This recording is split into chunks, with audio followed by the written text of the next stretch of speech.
Warning: the following video contains explicit language which may be offensive to some viewers or inappropriate for children. The content within this video is intended for mature audiences only. Are you ready?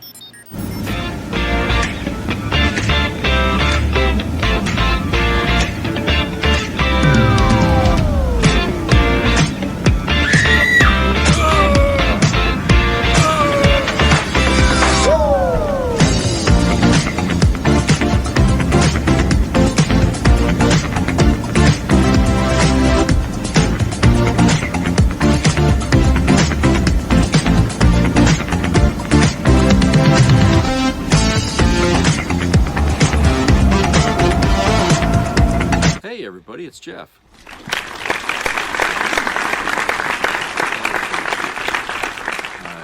Nice day today in Maine. 72 degrees and sunny. Everybody's outside doing things and going places. In fact, the circus was in town today, and the roads were busy because, you know, you get the kids didn't have school, I guess, this week. And so they were everywhere, the kids, and lots of traffic. So I quit going to the circus, you know, decades ago. You know, I don't know, but they had it over at the Cross Civic Center there, and so I imagine they had fun. That's good. Enjoy the times while you're young, because when you get older, it's all hell from then on. So anyway, got a couple of videos here. This first one's from the iHip girls, and they're going to be talking about how Trump's failures are crippling him in a lot of different ways. And so let's go and hear what they have to say about that, and then we'll talk after. Biggest lies that's been perpetrated in the American public is that Donald Trump is a good businessman and a good deal maker. He's awful at both. He's a blowhard and he's a bullshit artist, and not even that good of one. Put up the timeline of the China tariffs. Trump tariffs China and ups tariff to 34%. China does nothing. Trump hikes tariffs to 84%. China responds with matching tariffs. Trump hikes again to 145%. China responds with matching tariffs. Trump says that he wants Xi to call him. China does nothing. Trump says he is ready to make a deal. China does nothing. Then Trump rolls back tariffs. All of this is breathtaking incompetence and breathtaking ignorance and willful stupidity of the enablers around this man to tell him that he's smart and he's a tough guy, because he's neither. And this is an American faceplant, and part of the reason that nobody likes us and our former allies, and I'm saying former because they don't see us as their ally anymore, are looking to China to now provide them the goods and the business deals that the United States used to make with them. The number one thing they tell you in negotiation is don't negotiate against yourself. And Trump does that in spades in all of this mess. He is going after, he's making a big bullshit statement, and then he rolls it back because it's just stupid and he doesn't have a plan. All right, let's see how well he's doing on Russia. Let's put up the timeline of events. These are facts. Number one, U.S. gives Russia everything. Russia attacks Ukraine. U.S. gives more, so Russia attacks more. U.S. gets mad and blames Ukraine, and then Trump says he's putting pressure on Russia. And then you might remember yesterday he sent out a lie social. Vladimir, stop. This is horrific. Here's what Trump says in the Oval yesterday when they ask him about his tough guy Russia policy. Why are you not putting more pressure on Russia? I know a lot of Europeans. Putting a lot of pressure. You don't know what pressure I'm putting on Russia. They're dealing. You have no idea what pressure I'm putting on Russia. We're putting a lot of pressure. Can you maybe tell us that? We're putting a lot of pressure on Russia, and Russia knows that, and some people that are close to it know, or he wouldn't be talking right now. The Prime Minister understands that better than anybody. He wouldn't be talking right now. He's talking, and we're putting a lot of pressure. I think he wants to make a deal. We're going to find out very soon, but it takes two to tango. And you have to have Ukraine want to make a deal too. And okay. Since he said that last night, overnight, more attacks on Kyiv. Donald Trump has been the biggest gift to China and Russia, and the United States has been an obstacle for them to ascend to the positions that they want to be. Donald Trump arrived at his Trump 2.0 presidency and ceded all power, credibility. He ceded everything to our enemies. And you have his approval rating at 40%. And who are these 40%? Right. I mean, we have a major, major problem with propaganda in this country and people who like to feast on this crazy shit and don't like to inform themselves. Well, and Trump is basically saying, Russia, just stop and you can have all the land. That is complete and total crap. Russia invaded Ukraine. Ukraine has defended themselves. As we've said on this podcast for a long time, Russia is in a very compromised position economically and militarily. And Trump is giving them everything because I believe he is Putin's lapdog.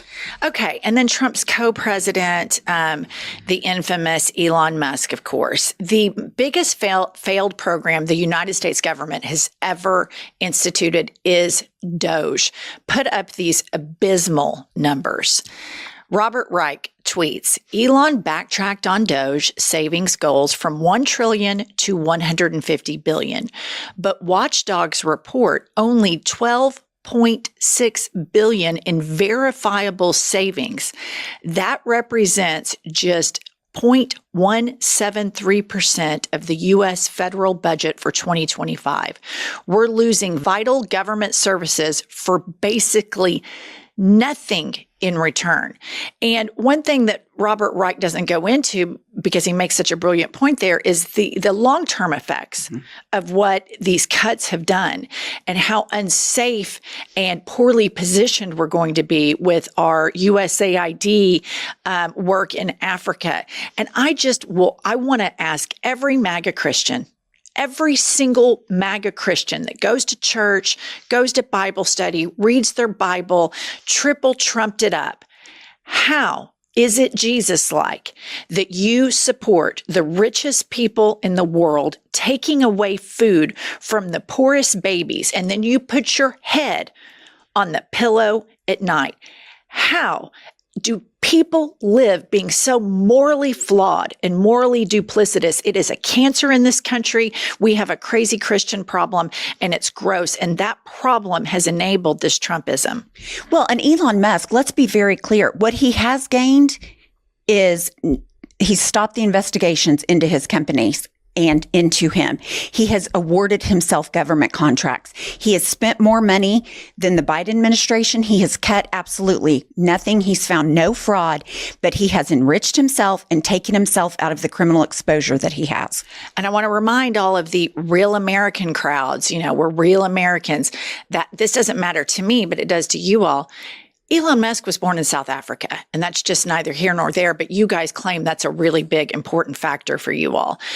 Next up, Pete Hegseth is flat ass breaking the law. And I want to remind everybody that MAGA Republicans used to get on TV and drone on about national security and the troops and America being a superpower militarily.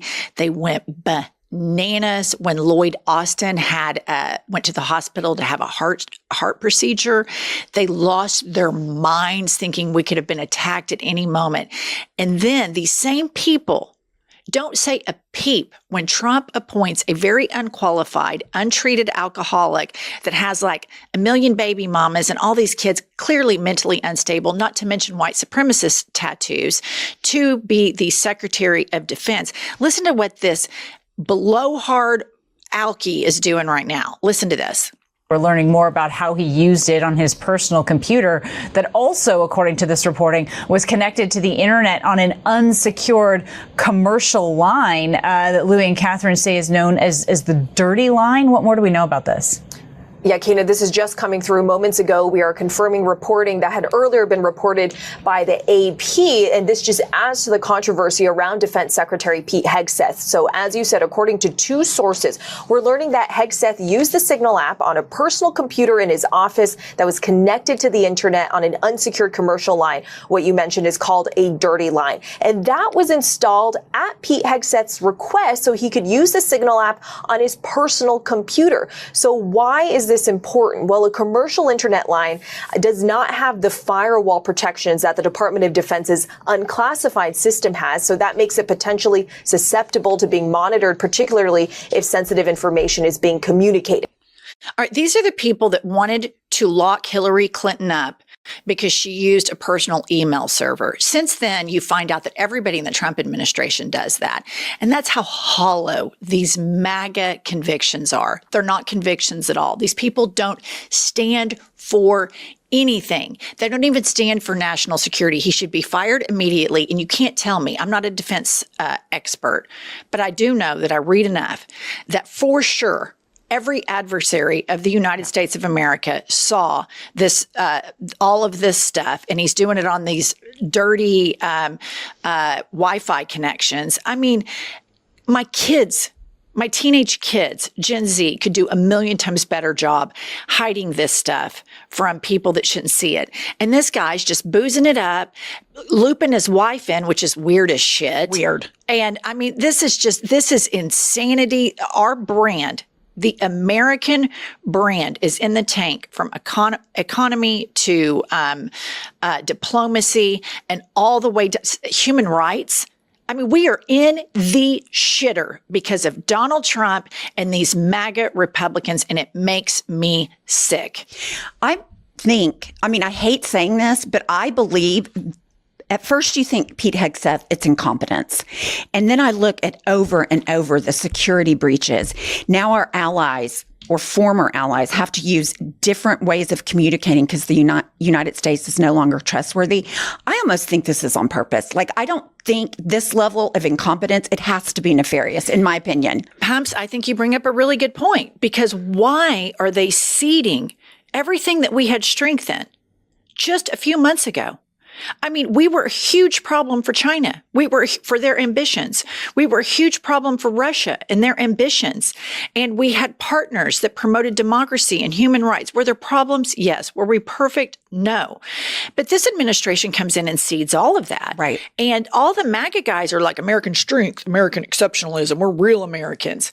What are you doing? Putting the biggest morons, incompetent alcoholics. And I mean, come on. And no disrespect to alcoholics. My husband's in recovery. Pumps is in recovery. If he's in recovery, I'm all for him. But come on. Come on, man. All right. And here's Pete Hegseth right here, acting like an untreated alcoholic. Put this up. Okay. Yashar Ali tweets, Defense Secretary Pete Hegseth threatened top U.S. military officials with polygraphs as the Pentagon devolved into chaos, and Hegseth was angered by leaks. I'll hook you up to a fucking polygraph, Hegseth shouted at Admiral Christopher Grady and then acting chairman of the Joint Chiefs of Staff.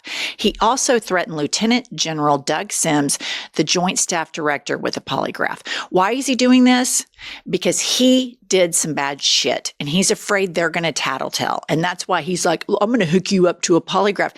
These guys that he's saying that to, they're real soldiers. They have devoted their life in defense of the Constitution, no matter who the president is.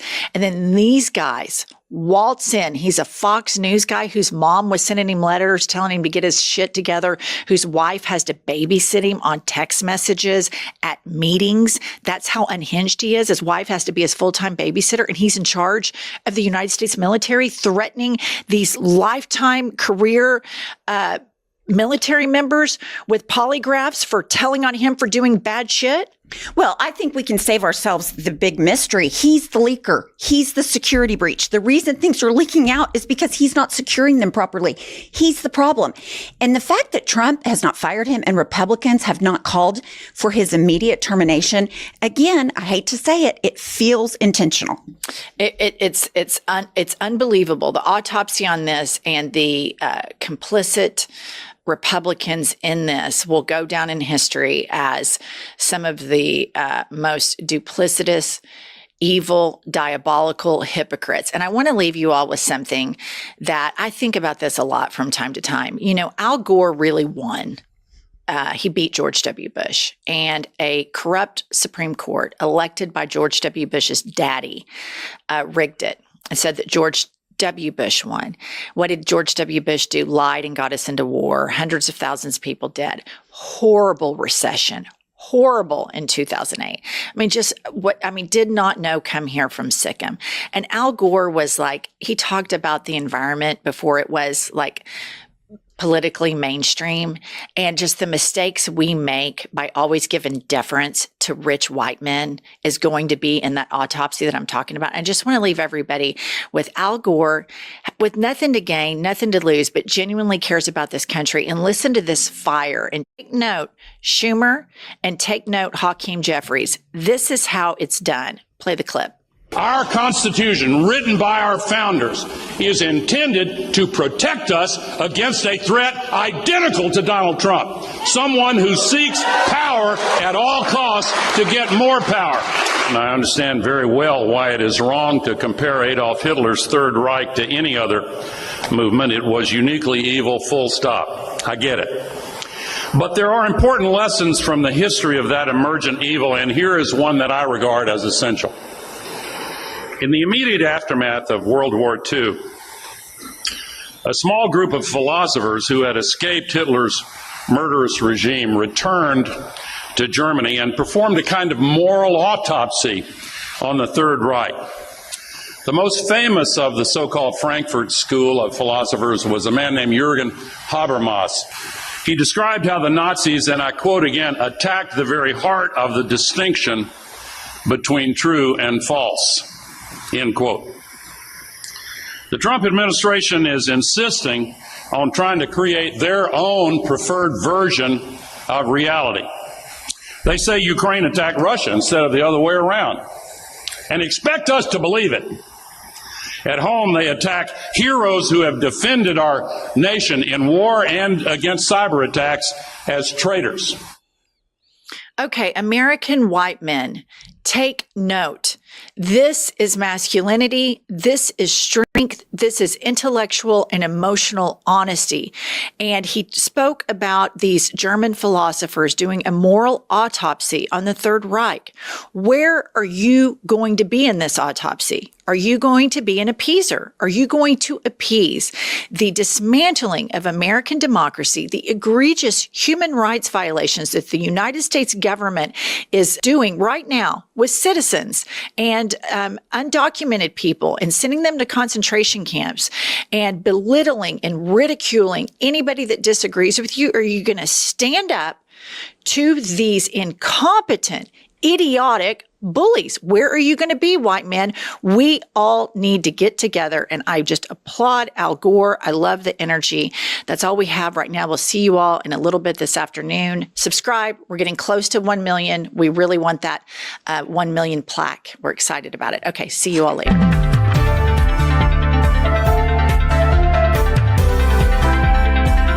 Yeah, you know, you can lead a Republican to the facts, but you'll be goddamn if you can't make them think. I mean, geez, these fucking people, they don't care. Okay, they don't care. They don't want to hear it.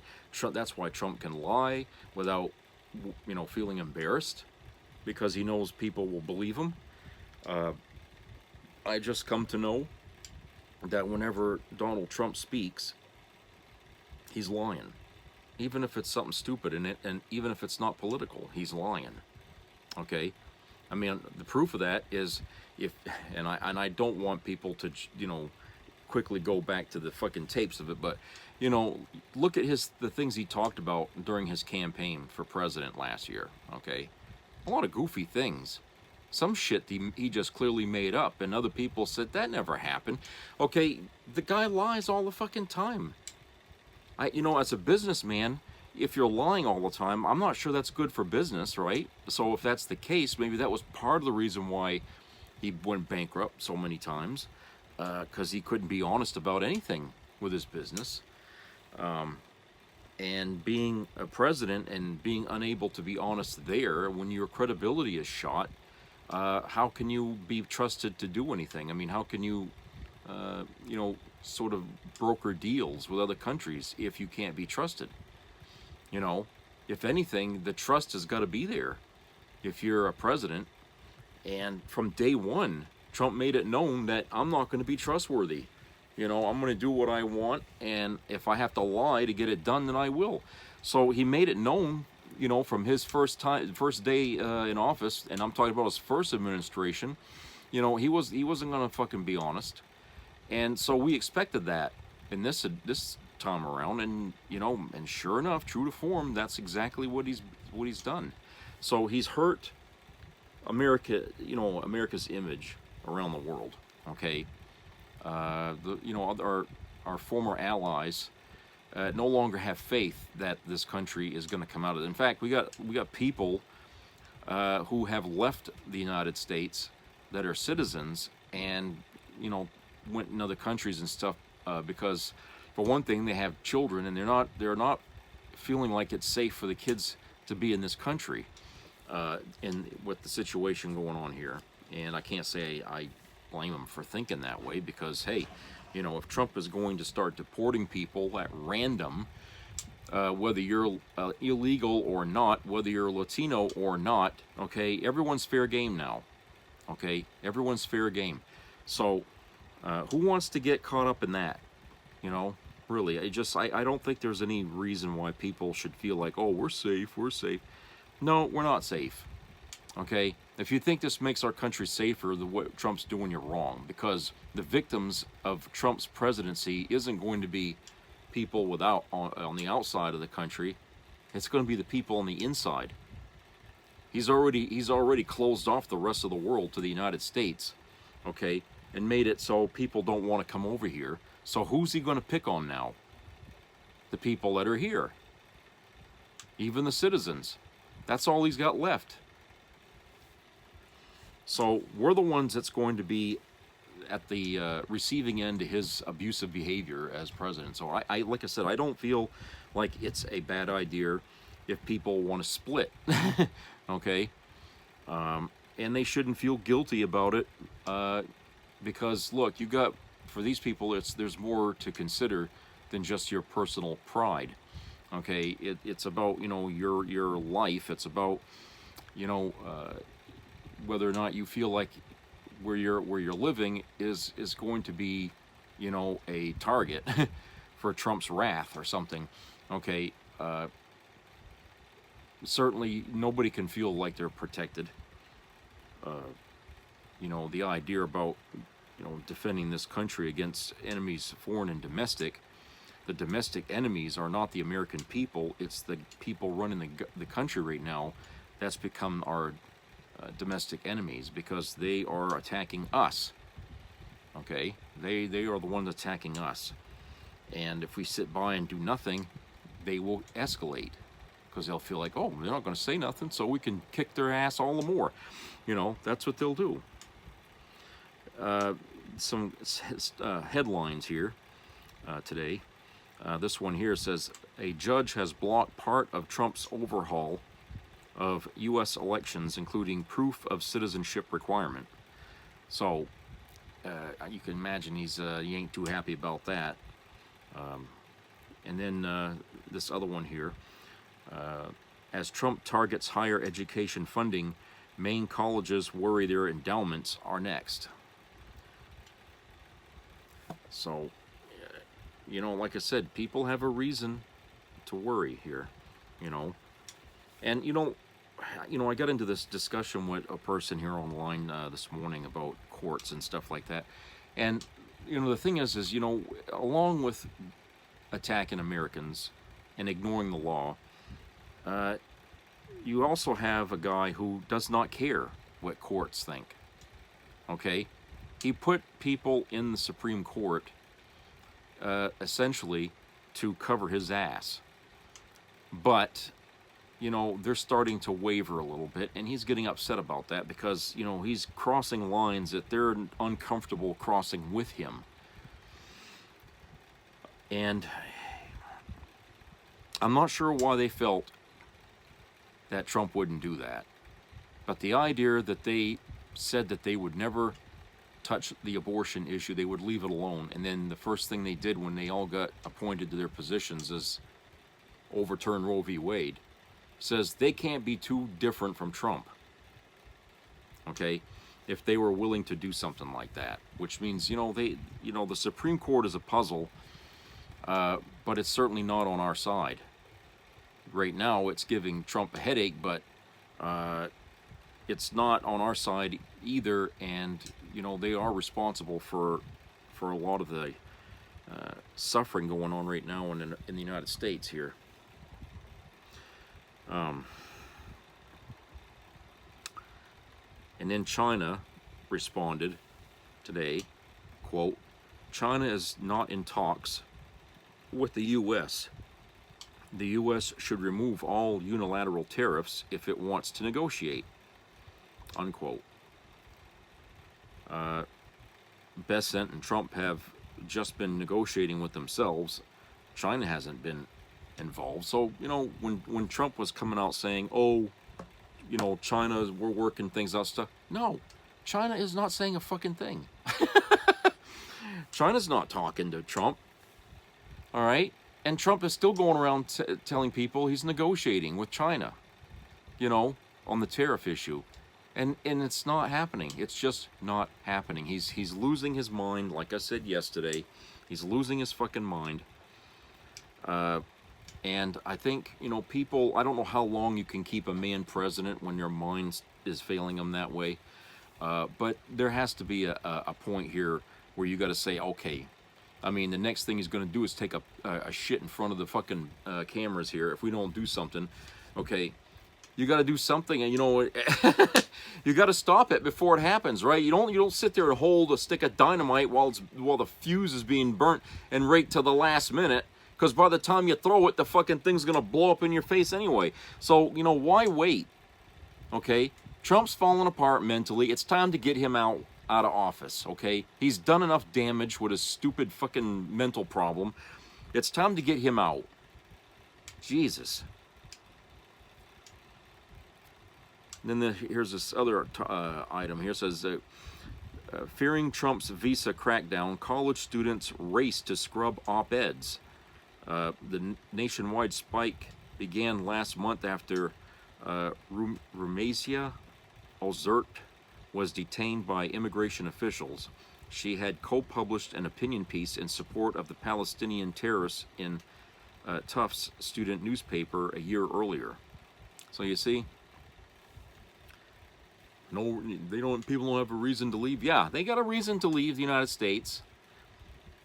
You know, if you're pro-Palestinian, you better watch what you say, okay? Because you're not going to be, they're not going to just ignore it. All right, they're trying. Remember, 20 million Americans, 20 million people have got to be deported out of this country. That's the goal. At least that's what Trump said, okay? He told everybody 20 million Americans. I don't know how far they've gotten already, but they're still going through the fucking papers of who to get rid of and who not to. And so they ran across this individual. Okay, they ran across this individual who said something pro-Palestinian and said, okay, let's take that one out of here. Okay, that's how they're selecting it. So if you've said anything in support of Palestinians or whatever, something that Trump doesn't like, okay, anti-Israel or whatever, okay, and they come across papers and they see that you said that or whatever, you're going to be on that list, and you'll get a knock on the door from ICE. So, you know, when you sit there and criticize people, oh, why are they leaving the United States? You know, it's like, hey, tell me a reason why not to leave the United States right now. That's a harder question to answer than to say, you know, why are they leaving? Okay, why shouldn't people leave? Why? just because they're American. That's not enough. Not now. Okay? Some people have reasons you couldn't even fathom, I guess, if you have to ask that question anyway. But like I said, it's a really bad time to be living in this country, not just for people who are here on a visa or for people who might be, going to college here for a short period. They're already pulling kids out of classrooms in different colleges. Just in the last couple of weeks here, I've seen 2 or 3 articles about that. And so you're not safe if you're going to college, okay?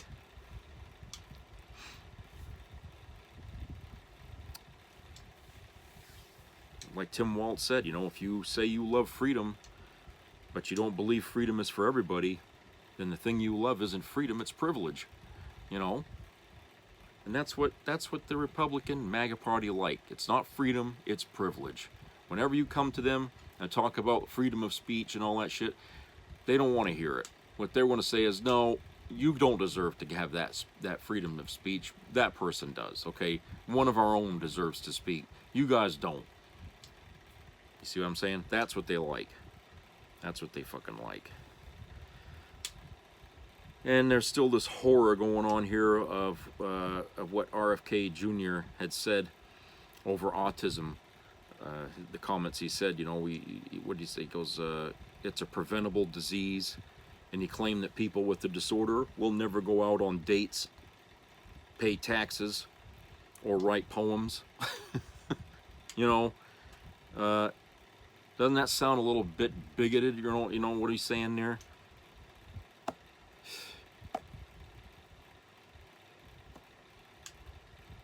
And I doubt this guy even fucking ever met anybody who had autism, okay?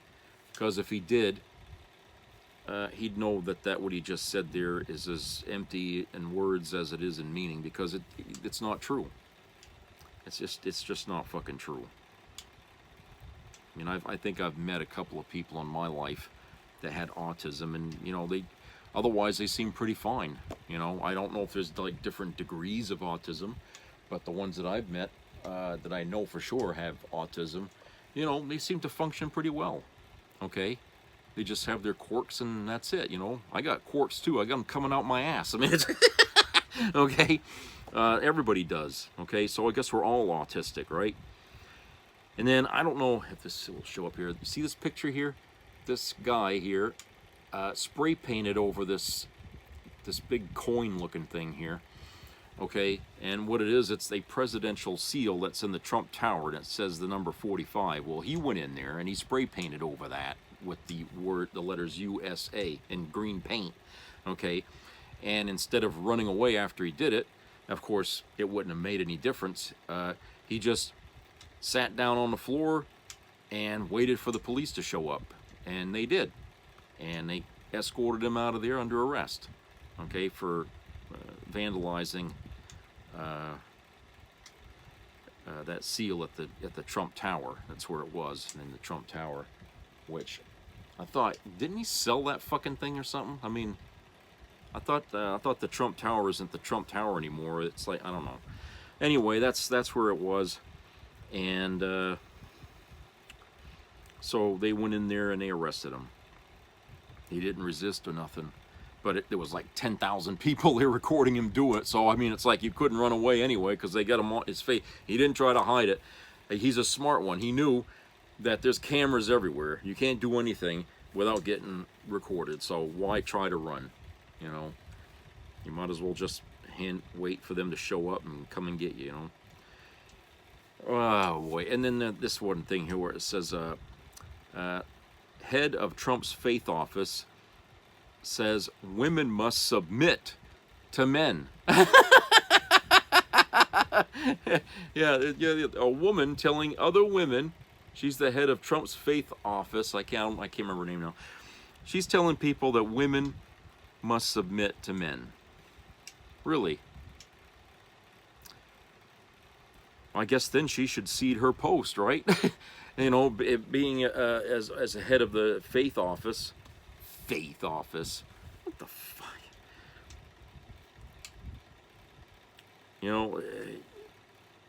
if she has a question or wants to speak, she's got to tell her husband first so he can give her permission.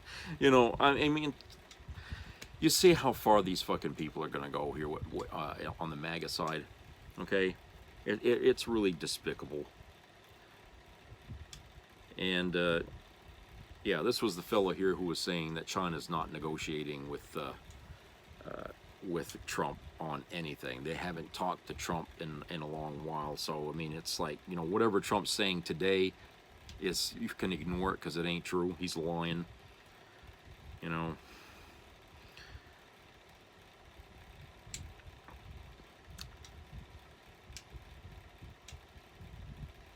And let me see what else we got here. Oh yeah, let me read this. A federal judge temporarily blocks Trump's passport policy affecting transgender Americans.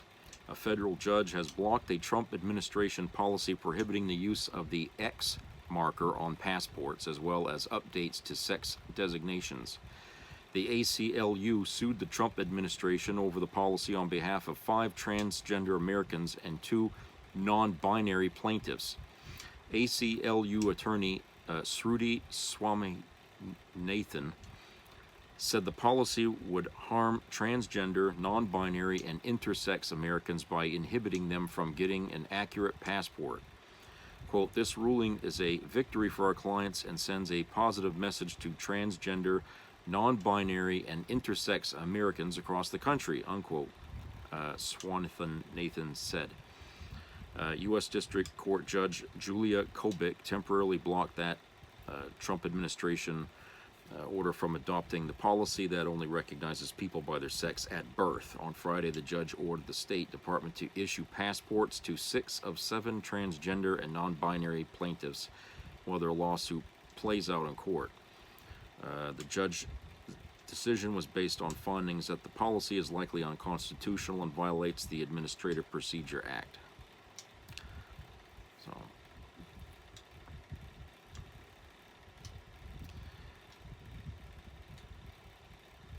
and ICE detained a Harvard scientist who analyzes images of cancer diagnoses.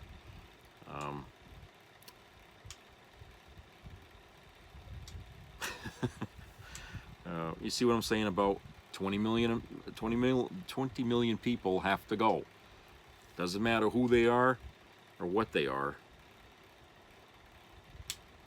And I want to read this from before Pope Francis died. He wrote this, and I want to read this to you all here. So, quote, "How much contempt is stirred up at times towards the vulnerable, the marginalized, and migrants.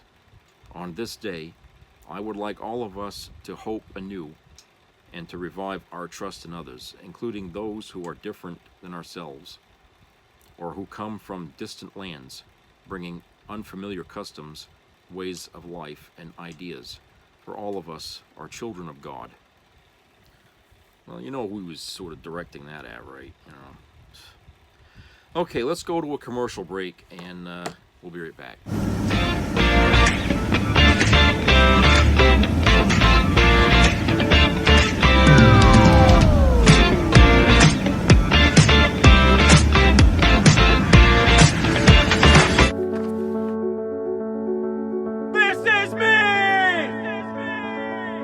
I'm Alex Curtis. I'm a lobsterman in Maine, and this is me. I'm Roxy Sugar, and this is me.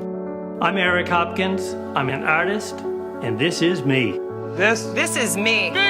Me. This is me. This is me.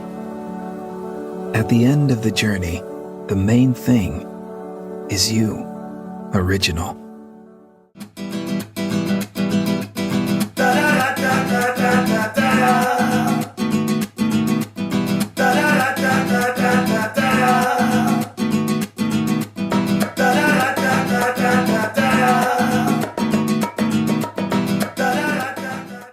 Massive scandal has erupted here in the state of Florida involving our Republican governor, Ron DeSantis, and his wife, Casey DeSantis.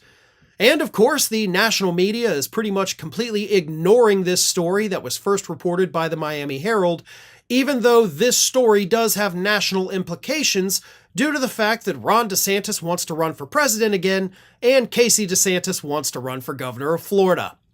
But here is what happened. Let me read this to you. Lawyers working with the state of Florida drafted a settlement agreement that said Florida's largest Medicaid contractor, Centene, had overbilled taxpayers more than $67 million for medications, according to a copy of that document obtained by the Miami Herald and Times.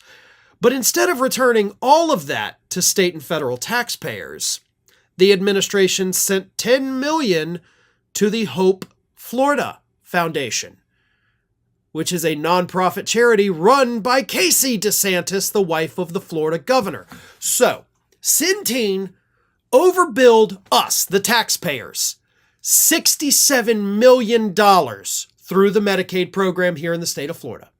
So our money, my money, was taken by this company inappropriately in the form of our tax dollars. They copped to it and said, all right, we give you $67 million back. And Ron DeSantis said, you know what? Why don't you give us $57 million and give $10 million over to this charity that my wife runs. In fact, the $10 million was not necessarily just to that charity. It was actually split between two charities. And then the scandal gets even deeper, because those two charities are not required to report how their money is spent. And then they both made a combined $8.5 million donation to Ron DeSantis' super PAC. So you would reach this settlement with a company that screwed over your own taxpayers, your state, and instead of giving all the money back to the state, you gave it to the charities, who then funneled it, looking like money laundering, to your own super PAC. If this isn't criminal, then I don't know what is. And another little interesting wrinkle of this story, do you know who started asking questions about this first and who helped uncover it? None other than my good old friend, local representative Alex Andrade. For those of you who are familiar with that event that happened several years ago, you know Andrade and I do not have much love for one another, but credit where credit is due. He started looking at this. He started asking the questions. Miami Herald, I guess, started looking into it too after that, and boom, now we got a massive scandal. So again, full credit and kudos to Alex Andrade. Absolutely good work on this. But this needs to be further. Like, now we need hearings. Now we need the criminal investigation.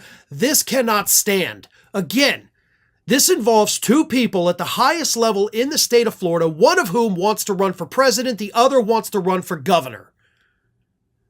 This needs to be fleshed out, and the national media needs to start paying attention to this. When American troops perish in the line of duty, the remains are treated with the greatest honor and quiet dignity. They are placed aboard special Air Force transport planes and returned to their home soil and into the grieving arms of their loved ones. 4 U.S. service members defending our interests and alliances in Europe perished last week. Every president has accepted the responsibility to greet our fallen heroes. It doesn't matter the party. Where is their president today? Golfing. Again. So as the families of these 4 lost heroes contemplate life without their husbands, brothers, fathers, or sons, Donald Trump is showing them the respect he thinks they deserve by golfing again.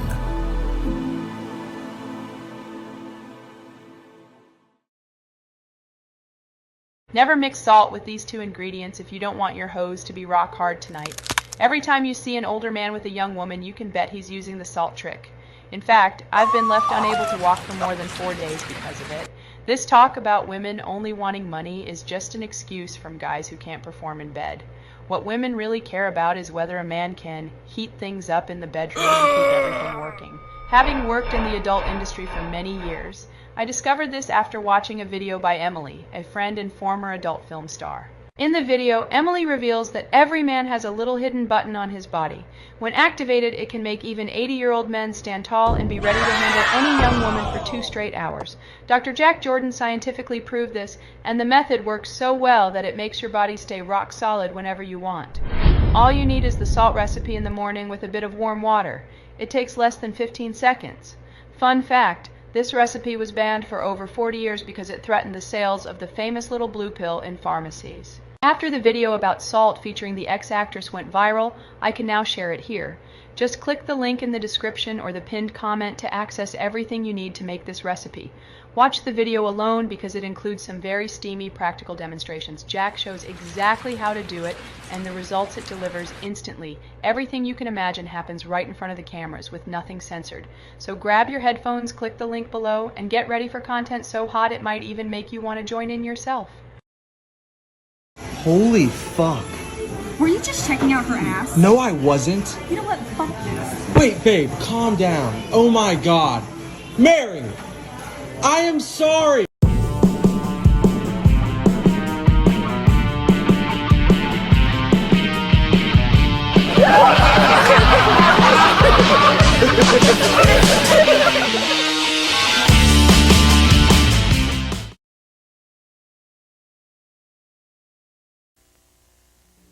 Be a part of the entertainment value of a lifetime.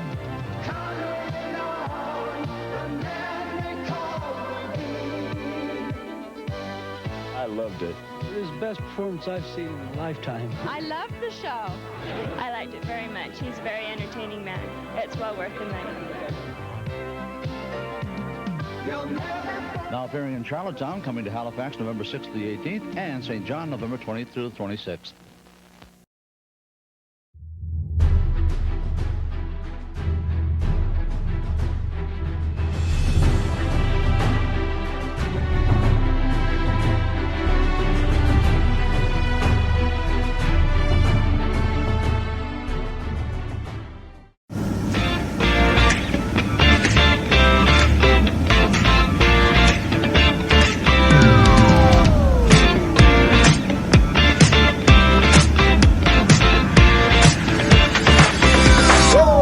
Okay, welcome back, everybody. Let's see here. Pam Bondi here announced forming a task force to tackle anti-Christian biases in the U.S. A task force to go after people who don't believe in Christianity? I thought we had freedom of religion in this country. Where did this woman get her license to practice law? Can somebody tell me? Because if it ever gets out where she went to school to earn her degree and her license and all that, that school should be shut down, in my opinion. It really ought to. Because if they can't teach ethics in a coherent fashion for people that are students in this school, all you're creating are monsters that are going out there to manipulate, twist, and bend the law to do all kinds of crazy shit that shouldn't happen. Now, yeah, she's got a boss that's a prick. Trump, okay? And I'm sure Trump is probably, gave her permission here to do this shit, okay? But we know what Trump is, and she should too, okay? She ain't got old age to fall back on as an excuse. She doesn't have Alzheimer's as an excuse, okay? She should know better. And as a lawyer, you ought to be able to have some ethical grounds where you're not going to say, I can't cross that line. I'm not going to go after people on that. That's wrong. That's you're taking the power of the government and using it as a bludgeon to go after people you don't agree with. Okay, and people have a right to believe the way they want to believe in this country, whether it's Christian or Buddhism or whatever the hell, religion exists in the world today. Okay, and if you think you're going to shut people up about religion, you know, what you're going to create is going to be a hellstorm in this country once people start to realize that your government is coming after you to shut you up about what you believe in. I can't imagine anything else that would start a civil war in this country quicker, you know. So, if Trump wants to sit here and play with matches while he's sitting on a box of dynamite, if it goes off, you know, don't go crying to the people around you that it went off. We told you to stop playing with those fucking matches. But, like I said, he's got Alzheimer's. His mind is falling apart every day, okay? I mean, what was it? Somebody said he had a heart attack here, what, a while back, I guess, or something. He ain't taking care of his physical health either, so that ain't helping. But the fact that he's got he's got the train in motion, okay? And Sham Bondi here is one of the cars linked to that train. Now, you knock the engine off the rail, the rest of the car is still moving, you know, behind it, okay? It's the momentum is still going on. So even if he dies from some health issue that he's got, you know, the rest of the machine is still operating and it's still moving, and it's not going to quit until somebody puts the brakes on it. So people like this woman here who's going on this crusade now to try to go after people that don't like Christianity, okay, they have to be stopped. Because we don't allow that sort of thing. We don't run rails on over the Constitution here so they can, you know, use their train to drive over it. Okay, I'm sorry. You know, if that piece of paper is too inconvenient for you, it makes me think about the writers who bitch about the way when they write for Star Trek that they have to follow, you know, they have to write based on what's in the box, because the creator, Gene Roddenberry, had created a fucking pattern and guidelines, a Bible, if you will, on when you write for Star Trek, you have to follow these kind of things, okay? So that way it's distinguished from everybody else's stuff. That way you can tell which material you're writing for and which you're not, okay? Makes perfect sense. Well, today, a lot of modern writers today don't want to follow that. Think it's too hard. Makes the job of writing too damn difficult. I don't see the point. I don't really believe that. I think, you know, it forces people to be more creative, okay? There's nothing wrong with that. Okay, and I think MAGA today is like in that frame of mind. They don't want to play by the rules because the rules get in their way.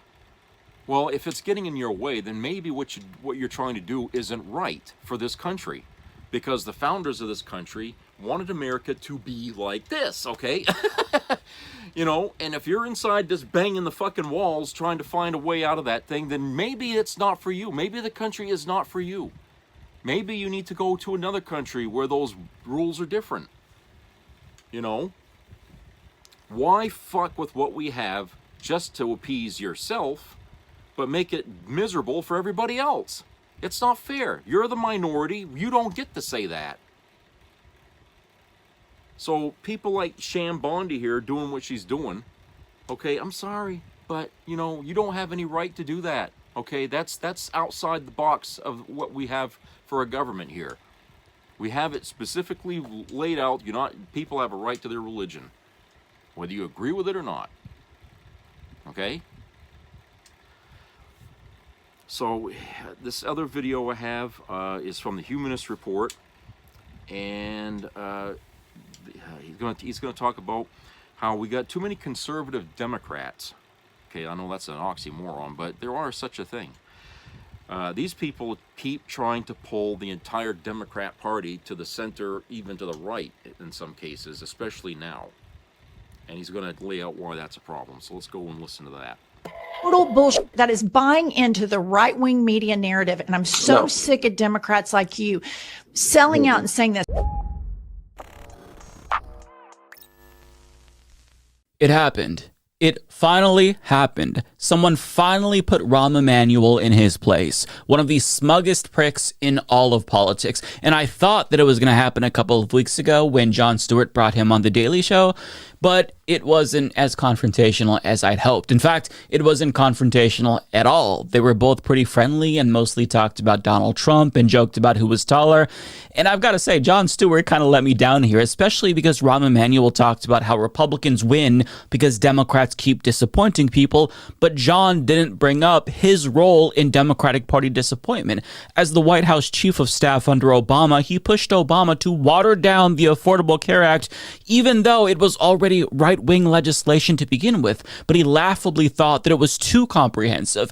And as the mayor of Chicago, he covered up the murder of Laquan McDonald, a 17-year-old black teen who was shot 16 times by police while he was walking away. So if you're trying to be honest and introspective about the Democratic Party and where they went wrong, you can't not talk about the role people like him play in the Democratic Party's decline. But that's where Jennifer Welch of the I've Had It podcast comes in, because she let him have it, and it was so great to watch. So he suggested that Democrats didn't talk enough about kitchen table issues in the last election, and said that the only room in the House they talk about was the bathroom, which implies that Democrats were the ones who were actually obsessed about issues related to sex and gender to the detriment of economic issues, and not Republicans, which is absurd, and she brings that up. Now, as mayor of Chicago, to his credit, he did pass laws barring discrimination against trans people in public bathrooms, but I feel like that's kind of the bare minimum, to the point where if you do something like that, that's just a basic expectation for any good leader. You shouldn't even get credit for something like that. It's like saying, hey, I'm not homophobic. Okay, do you want a medal for not being homophobic? Do you want me to pat you on the back? You're not a shitty person. Great, it's the bare fucking minimum. But to imply that that's all Democrats focus on, bathroom issues, is weird, considering how Kamala Harris barely mentioned social justice issues at all on the campaign trail. In fact, her campaign website didn't even mention trans people once, aside from the T in the LGBTQ acronym. Now, listen, I have my criticism of Democrats, and I certainly had my criticism of Kamala's campaign, but to suggest that Democrats, and the main issue here with them is that they're too woke or whatever, that plays right into the hands of right-wing propagandists who are trying to rebrand themselves as the party of the working class. And the Democrats are the ones who are out of touch because they're hyper-focused on social justice issues. And Jennifer explained all of this to him so well. So without further ado, here's Rahm Emanuel being ripped to shreds by Jennifer Welch. We were really south on kitchen table issues. We weren't really good about the family room issues. I disagree with you. I disagree with you 100 Okay, the only room we were do really well was the bathroom. And that's the smallest room in the house. That is such bullshit. That is total bullshit. That is buying into the right-wing media narrative. And I'm so sick of Democrats like you selling out and saying this. You know who talks about trans people more than anybody? MAGA. MAGA is the most genital obsessed political party I have ever seen. Kamala Harris talked about homeownership. She talked about kitchen table issues. Trump's over there droning on about Hannibal Lecter. Are you kidding me? This is where the Democrats lose, because we're playing the game with the rule book. They've ripped the rule book up and are crammed it down everybody's throat. And Democrats are upset because Joe Biden pardoned his son. We got to fucking fight. They're the gender obsessed weirdos, not us. We're the ones who fight for Social Security. We fight for Medicare. And yeah, we're not going to bully trans people. We're not going to fucking do it. I'm not again. I'm not. Look, fine. Hey, let me say this: as mayor, 2016, I dealt with the bathroom issue. It's just not my. It's not my most important issue. It was dealt with, and I appropriately dealt with marriage equality, as I said. Well, it's certainly important to the Republicans. For me, it's just important not to bully them. And I think this is the death knell I'm not of the disagreeing. Democrats. It really, it upsets me. It upsets me so much because we live here in this red state, and you see the damage of it. When I see politicians that are supposed to be leaders in the Democratic Party buy into the narrative that Republicans have defined us by, instead of fighting and saying, you're the weirdos that are obsessed with it. Yeah, we're not going to bully some trans kid. And we buy into their narrative. It just, it's why I think we lose. And I have to live in a state where rape victims can't get an abortion because of this bullshit. And so I'm going to fight till the bitter end, and I'm not going to let some MAGA moron define what progressive values are. And I think it's a really dangerous precedent, Mr. Emanuel. I'm sorry, but I have to push back. And I'm given not how much you talk about living in liberal. Listen, I'm where you choose to live, but I just got to be honest with you. You keep talking about living in this red state craziness. You know, there is U-Haul if you want to move out, but I would just tell you this. My view is There's a whole set of issues, and these are side tangential issues. They're not core. I fucking love her. Jennifer was spot on here. I've seen clips of her before, but this is the first time where she really got my attention. Not that she didn't say anything good before, wasn't entertaining. I've always liked whatever I've seen of her, but this right here, this was awesome. You know, Democrats like Rahm Emanuel, they make it so much easier for Republicans because they keep feeding into their bullshit and they're not trying to change the way things are. They're not trying to be the ones to put Republicans on defense. They're playing defense. They're right where Republicans want them. And I love how he had the audacity to tell her that she could move out of her state if she didn't like it, which is extremely insulting. That's your solution, to just move out of your state if you don't like that it's run by crazy Republicans? There are people who can't move out of their states, Rahm, which is why it's important to continue to push for change in those red states. So to just like dismiss her concerns and say, well, you can move, that's really fucked up. And it's not like, you know, people in these states are asking for anything extreme. We're talking about basic human rights, the ability to go to the bathroom in public and express yourself however you want, to choose a gender, to get an abortion if you're raped. These are not extreme things. So the fact that people in red states are demanding these basic human rights, I don't think that's too extreme. I don't think that they should be the ones to move. I think that the state should change to give them basic fucking human dignity. But according to Rahm Emanuel, you know, if you don't like it, just pick up and leave. I don't know how this is different than the Republicans who tell us, oh, well, if you don't love it, then leave it, when we criticize the United States. The fact that he brought this up shows how out of touch he is. And at the end, he talks about how social justice issues are tangential issues, meaning that it's a culture war issue that serves as more of a distraction from the more significant issues. And while it's true that Republicans use social justice issues to distract voters from their unpopular economic policies, that doesn't mean that Democrats should retreat and dismiss these issues as frivolous, because the culture war is not a victimless war.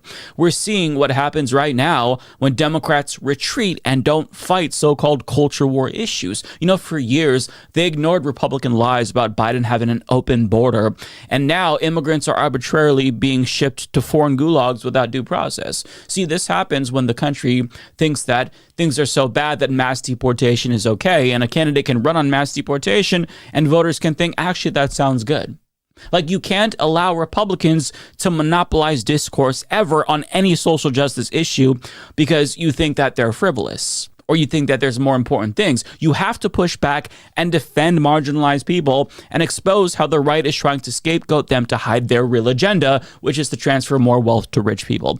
But this is a serious problem with the Democratic Party, broadly speaking, where they think that they'll be able to win elections by chumming it up with the right to make them look more reasonable, I guess, because we can all see that there's hyperpolarization in the United States. You have the far right, and then there's the far left, apparently, which I guess the Democrats are far left, according to some people, which is absurd to me. But since there's two extremes that are fighting each other, you want to come off as the more reasonable person, and some Democrats try to do that, and some of them have gone so far that they're indistinguishable from the worst Republicans in the country, to where I don't even know if you're trying to appeal to the center anymore as opposed to just like the right. For example, John Fetterman, a bloodthirsty genocide supporter, is now calling on our fascist president to start a war with Iran. I'm not making this up. In an interview with the right-wing rag Washington Free Beacon, he encouraged Trump to, quote, waste that shit. You're never going to be able to negotiate with that kind of a regime that has been destabilizing the region for decades already, and now we have an incredible window, I believe, to do that, to strike and destroy Iran's nuclear facilities. Hey, John, the destabilizing force in the Middle East is us. But never mind the fact that we already did negotiate with this regime. Obama negotiated the JCPOA, and Iran was in compliance with it, according to the International Atomic Energy Agency. But then Trump got elected and decided to rip it apart.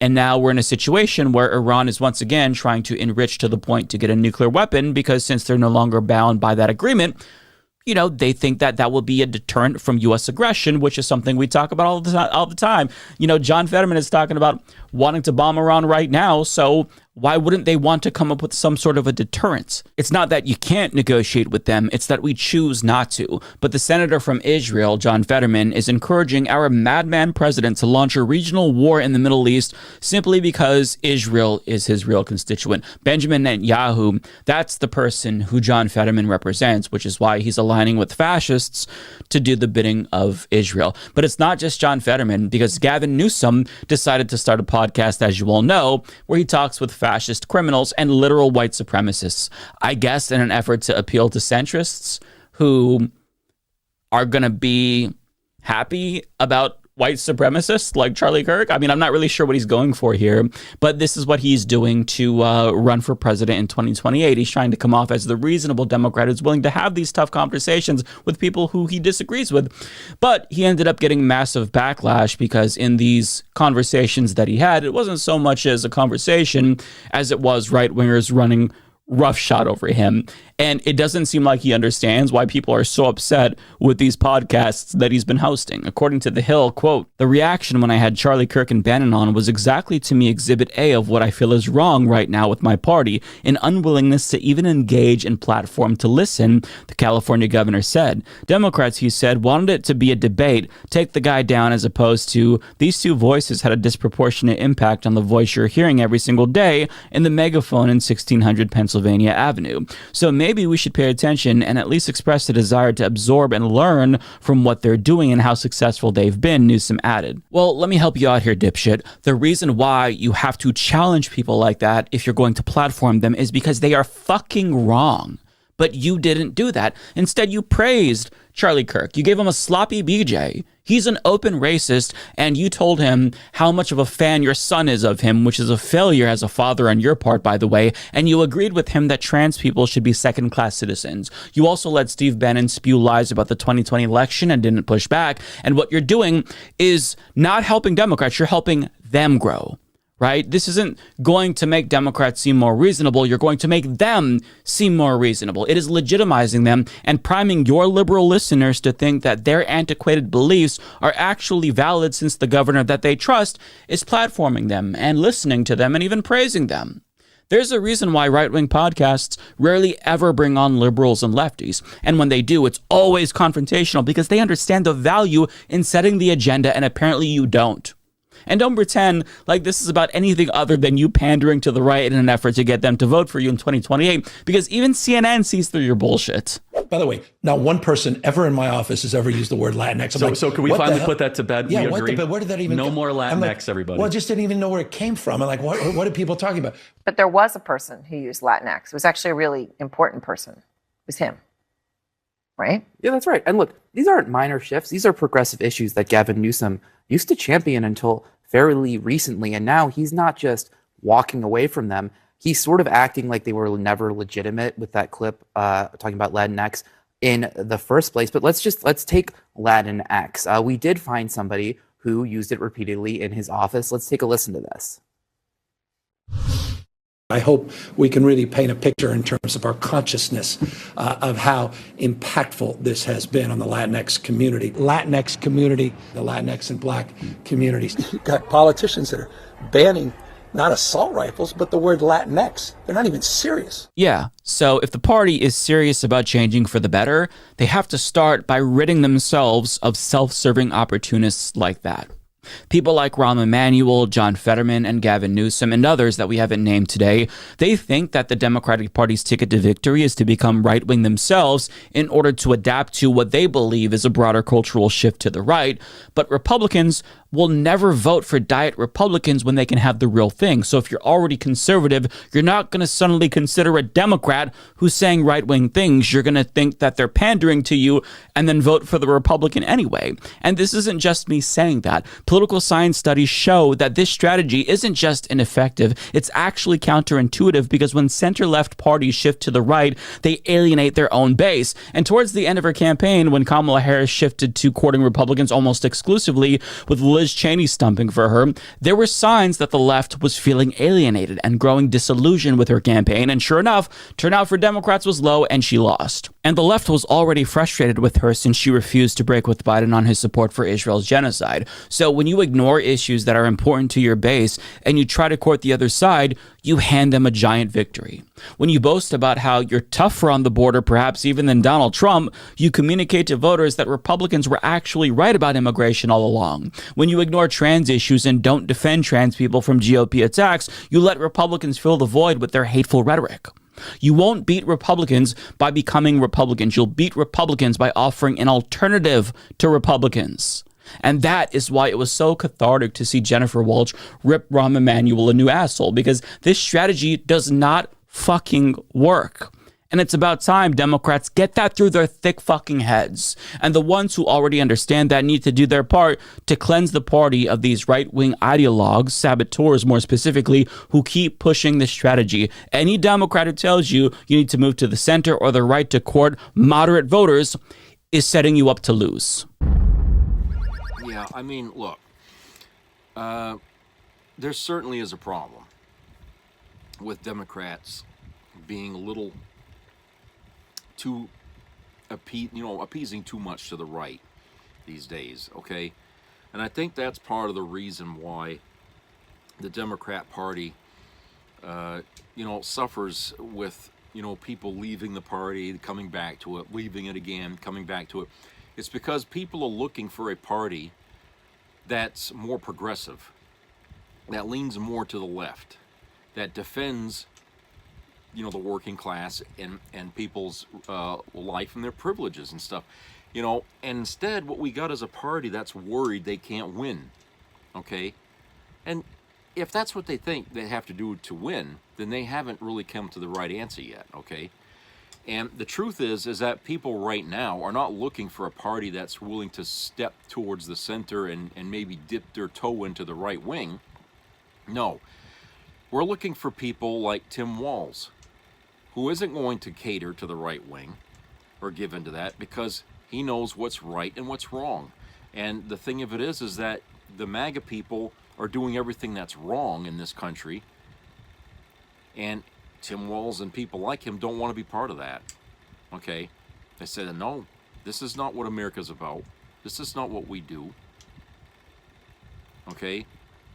This is not the United States. And, if we're going to make this country mean something again, we have to do what we did best at one time, okay, which was to take care of our poor, protect them, keep the country safe, and address concerns that people have, not social concerns which don't belong in the arena of politics, okay? Those are issues, by and large, that should be settled outside in the communities and stuff, okay? But to take politicians, and get them involved in the discussion and actually make laws. I'm sorry, but a lot of these things they're trying to do in this country they have no right to, especially when it comes to the LGBTQ community. Okay, I mean we all know, but we don't say it much. But we all know why they're going after these people and stuff is because they feel uncomfortable with them around. They don't want them people around. And there's nowhere in our laws that says that, if a man's sleeping with another man, then they should be shunned or whatever. Okay, that's that kind of thinking is what we should have gotten rid of when we first colonized this continent. Okay, but for some reason that never died. Okay, and it's Christianity that keeps fueling that. Okay. And like I was saying about Pam Bondi, she's going after people who don't agree with Christianity. That's basically saying, hey, we want bigotry. We want people to be thrown out of this country for, who they're sleeping with.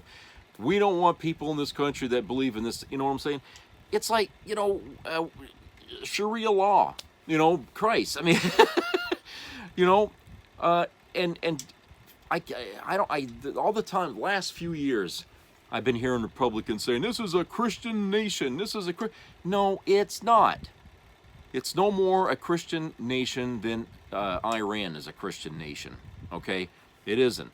We are a nation of many religions, Nobody gets to just because there's more Christians and there are all these other doesn't mean all of a sudden it's all a Christian.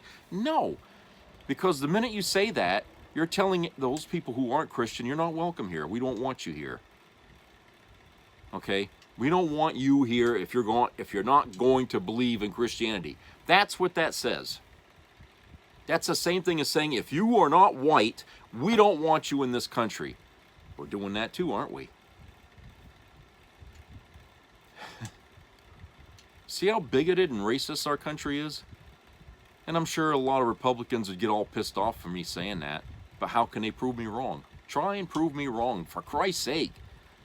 Give me hope that there isn't no racism in this country. Try to prove me fucking wrong. But you can't. Because the evidence is overwhelming. And it's been here ever since the day this country was founded. And we never, ever got rid of it. We can't. We can't because we allow it to exist. All right?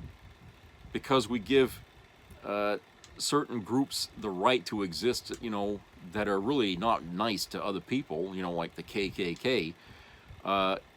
They still exist, you know, and there's always going to be that fire burning in this country to be racist. And for the same reasons why we let religions exist in this country is the same reason why, you know, we don't go after these organizations unless they do something, you know, like vandalize or whatever the hell, you know what I'm saying? But if they are peaceful and they don't bother people, they can exist in the confines of their little clubs or whatever like that and say and do what they want as long as it doesn't affect the outside the doors. So we have allowed this to go on and we haven't stopped it, and therefore we can't get rid of it. And here we are. Now the bigots are in charge. Okay? Now the bigots are in charge, and boy, are they going after everything they can't stand about this country. You know, remember when Trump was dry humping the flag there in one of his rallies? Okay? Well, that's essentially what he's doing. He's putting a fuck into the country here. That flag now, which he dirtied, I mean, now, you know, he's tainted not only our image, our flag, and the people living in this country. We're all pariahs now for the world. I mean, we're going to be more hated now than the terrorists that exist in the Middle East and stuff. Okay? Why in the fuck would the rest of the world want to have any association with the United States after such a thing? It's a sad reality that we have, you know, because not all Americans agree with Trump or even like that bastard, okay? But, you know, we can't do anything about it unless we come together to do something about it. Individually, we're powerless, but as a group, you know, as a mass of people, we can rattle some fucking windows here, you know, and make noise. And you know, for example, Tesla, you know, the people that really got pissed at Musk over his, you know, sea Kyles and all that other shit he was doing. Hey, remember I was telling you a while back about how it only takes one more straw before some people will do something?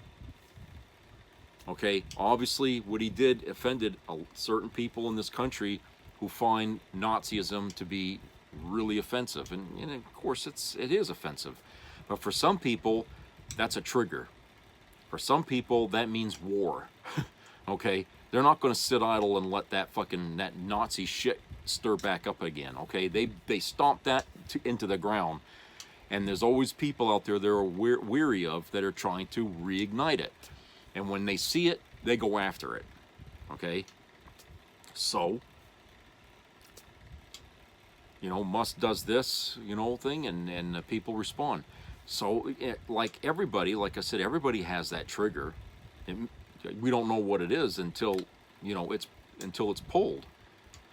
But Trump will pull a trigger that's going to set off a lot of Americans. At some point, it's going to happen because he's playing, like I said, he's sitting on a box of dynamite and he's playing with matches. One of these fucking matches is going to set that box off and blow his ass off. Okay? So I'm hoping that and of course this is really wishful thinking. I mean, this is like, you know, believing in Santa Claus. Okay, I'm hoping that cooler heads will come into the game and just, you know, escort Trump out of the White House. Okay, but I know that in this country, violence is always the thing. We got a history of it. It won't fucking go away. We're shooting kids in schools, for Christ's sake. All right, we got people that should be in psychological hospitals, walking the streets armed to the teeth. We got cops that are too afraid to stop these shooters whenever they get upset and start randomly killing folks. Okay, we got a big problem in this country with gun violence, and this is not the time to be tempting the public to go reaching for their fucking rifles, because all hell is gonna break loose if that happens. Okay, so Trump needs to stop the fucking games. You know, and if he keeps attacking the wrong folks, I feel sorry for what's going to happen as a result. I really do. I feel sorry about that, because this ain't the America that when I gave the oath of, when I joined the military, it's not the America that I pledged loyalty to. I didn't sign up for that when I was in the military, you know. But now I'm watching, you know, that country that I spent time in the service defending. Now that's almost gone now. It's not the same country anymore. And now my fears have been, you know, solidified when you got that jackass in there as a president, you know. But he's not a president. He's a dictator. I said about how Biden was the last president, honest to goodness American president. Okay, but Trump is a whole different kind of leader now. He's not an American president, because he doesn't follow the American philosophy. He's a dictator. So he's not an American president. He shouldn't even be given a number, 45 or 47, okay? He shouldn't even be included in the list of presidents we have in our schools, because he's not a president. He's not upholding the office and following the Constitution, okay? But we don't need Democrats trying to pull us to the right. Okay, that's not going to win any popularity points. You might get, and like you said, the MAGA people aren't going to fall for that. They don't believe in anything anyway, and they're certainly not going to believe a Democrat talking like a Republican. Okay, I mean, their conspiracy theory radars would go right up. Okay, they just wouldn't trust you. So you're wasting your breath if you're trying to, you know, kiss Trump's ring or whatever the hell you're trying to do in order to keep your job. It's not going to work. It's not going to fucking work. And then at the end, you're going to regret it, and you're going to be ashamed that you even tried to sound like a Republican to keep your fucking job. Okay, because if things blow up the way I think they will, you're going to be one of those people. Even if you tried to talk like a Republican, you still have a D next to your name. You're going to be one of those people they're going to go after. Okay? And you're not going to be able to cry and beg for mercy. Not going to happen. Okay? So you're better to stand on your principles. If you're a Democrat, you know what they are. Okay? You're better to be there than to be one of the fools that you know, fell for the lie for the umpteenth time. You know, you guys know Trump's a fucking liar and he can't be trusted. So you shouldn't be making overtures to trying to get people to side with that son of a bitch, okay? Because he ain't that. Like I said, he's mentally defective. He's fallen apart physically. He's not fit to be office in so many ways. He ain't even qualified to be in that office because he's a criminal. He's got a bigger rap sheet than some of the people he claimed were criminals that he deported to El Salvador. Okay, his ass should have been on that fucking plane number 1, the first one on the plane, if he didn't want criminals in this country. But it is frustrating. It is frustrating when you try to talk to, you know, like Rahm Emanuel, and you start hearing like, what? You know, starting to sound like a goddamn Republican. You know, it's like, you know, I would have done the same thing she did. You know, I'm sick of you. You people like you there, you Democrats that are trying to walk both sides of the fucking aisle here. You're not going to win nothing. People are going to reject you. I mean, they already are pissed off at Gavin Newsom right now for him trying to kiss, these extremist idiots of the MAGA movement. Okay? I mean, who's he kidding anyway? Who's he fucking kidding? Nobody's going to respect him for that. And he ain't the only one. Okay? You got, what was this other fucking, the Young Turks here. Remember them? I don't know if you watched them, but all the people now are fleeing them by the droves here. They're just running away from the Young Turks podcast because they're starting to sound like Republicans now too. You know, people don't like that. And if they think that, oh, the Republicans are going to listen to them, you're wrong. You can say all the things that they believe in all you want. At the end of the day, they're still not going to like you. Okay? So, you know, it's really, when you have that kind of thing going on in the Democrat Party, it makes you think, is this the reason why they're not pushing back so hard against Trump? Okay? Is that everyone's thinking about themselves like, geez, if I do that, I could lose my seat. You know, the Republicans in my state will vote me out. Is that why, you know, our state senator Susan Collins, you know, is pussyfooting around Trump, you know, and not saying anything that's divisive and just saying, oh, I'm concerned. You know, is this the reason why she's too afraid to rock the boat here a little bit? While her state is being attacked by the fucking guy, she's afraid to rock the boat. You know what I'm saying? What kind of a woman senator, okay, does something like that, abandons her own fucking state, and throws it to the wolves, basically, Donald Trump and the assholes in his administration? That's what she's done. She's saving her own ass, hoping that she won't lose her seat in the Senate, okay? In the meantime, the Republican Party is financing her re-election campaign so she can keep that seat. But all the while, she's not loyal to the state. And she hasn't been for quite a while, in fact. All you got to do is look at her voting record and stuff like that. And if you want, you can look at her comments and stuff. I'm sure they're all up on fucking YouTube. But she's not loyal to Maine. In fact, I don't think Maine is really that loyal to her either, because I think there was a poll that came out, and her favorability in this state is at an all-time low. Okay? And there's already people throwing their hat in to run against her.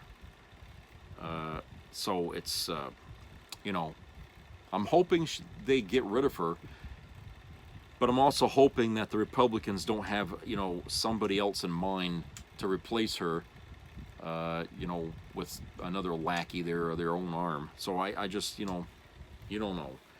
But like I said, you know, we have politicians like her and Gavin Newsom, Rahm Emanuel, and, you know, folks like that who are really, you know, they don't care. You know, they're in this for themselves. At the end of the day, that's the only thing that they give a shit about, is they're in this for themselves. Their bottom line, you know. And if it means throwing you, me, everybody else you know under the bus, it's like, well, it's no skin off my brow, you know. And she asks, well, how do people go to sleep at night that do that sort of thing? Easy. They got no conscience. They got no ethics, no morality. Okay? And yet they call themselves Christian. Ah, boy.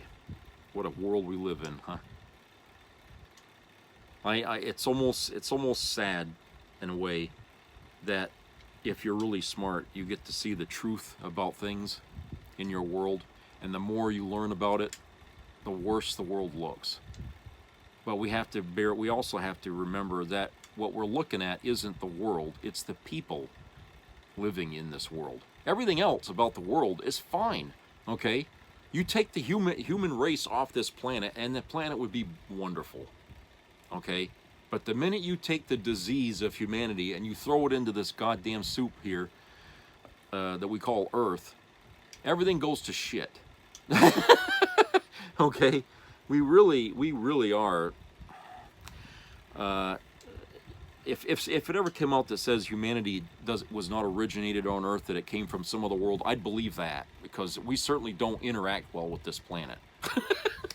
We can't even get along with each other. We're a warring species. Okay, we fight, we argue, we do all these things, we destroy each other's lives. This is all we do. But you know, like I said, you take us out of the picture and the earth can get along with itself just fine. Just fine. You know. Alright, so that's it for today. I hope everybody has a great weekend. So subscribe, comment, and share. And keep your ears open for health issues. And treat each other well, be neighborly, be helpful.